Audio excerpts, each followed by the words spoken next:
Inggris dan Perancis sepakat untuk mendirikan pusat-pusat militer di seluruh Ukraina setelah gencatan senjata dengan Rusia.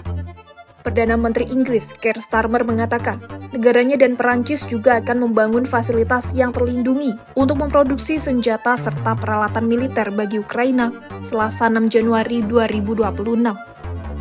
Menurut seorang pejabat Perancis, peran pusat-pusat militer Inggris-Perancis di Ukraina adalah untuk menyediakan saluran-saluran yang memungkinkan pengorganisasian dan koordinasi kerjasama sekutu Ukraina. Sejauh ini komitmen tersebut yang menawarkan beberapa detail paling jelas terkait jaminan keamanan yang akan diberikan sekutu Barat terhadap Kiev di tengah dorongan Amerika Serikat agar segera diakhirinya pertempuran Rusia-Ukraina.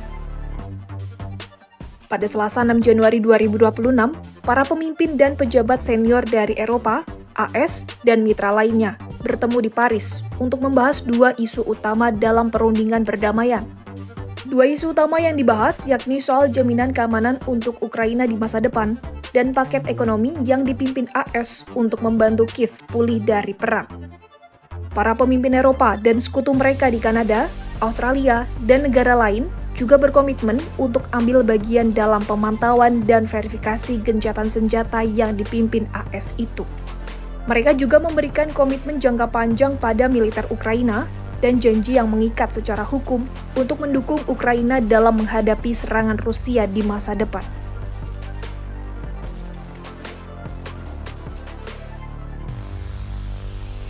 Kesepakatan terpisah, Inggris dan Perancis merinci bantuan tambahan yang akan diberikan pada Kiev usai gencatan senjata. Kedua negara itu menyatakan kesediaannya untuk membentuk inti dari pasukan pendukung di Ukraina. Meski begitu, belum ada rincian spesifik terkait dukungan pasukan penjaminan keamanan tersebut. Baik terkait besarnya jumlah pasukan yang akan diberikan maupun soal berapa banyak negara yang akan berpartisipasi juga masih belum jelas. Namun, dalam pertemuan di Paris pada hari Selasa itu, beberapa negara Eropa telah mengisyaratkan kesediaan mereka untuk berpartisipasi dalam jaminan keamanan bagi Ukraina.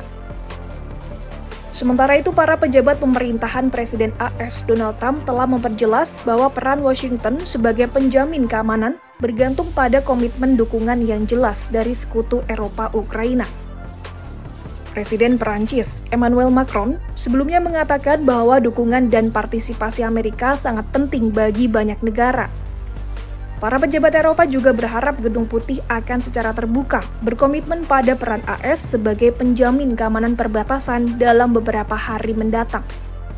Meski peran Amerika dalam mendukung jaminan keamanan Eropa masih belum sepenuhnya ditetapkan, namun para diplomat mengungkapkan peran itu akan mencakup dukungan logistik, teknologi untuk memantau gencatan senjata, dan bantuan militer tambahan. Bantuan itu termasuk kemungkinan kekuatan udara AS jika Rusia melanjutkan pertempuran dengan Ukraina. Dalam beberapa hari terakhir, Presiden Ukraina Volodymyr Zelensky telah mengungkapkan Kiev masih membutuhkan kejelasan lebih lanjut tentang bagaimana jaminan keamanan akan berfungsi di masa depan. Lalu usai pertemuan di Paris pada Selasa, Zelensky menyebut upaya terbaru yang disepakati merupakan langkah maju yang baik. Meski begitu, ia berharap janji-janji sekutu Eropanya itu dapat diubah menjadi dokumen formal yang didukung oleh Parlemen Barat.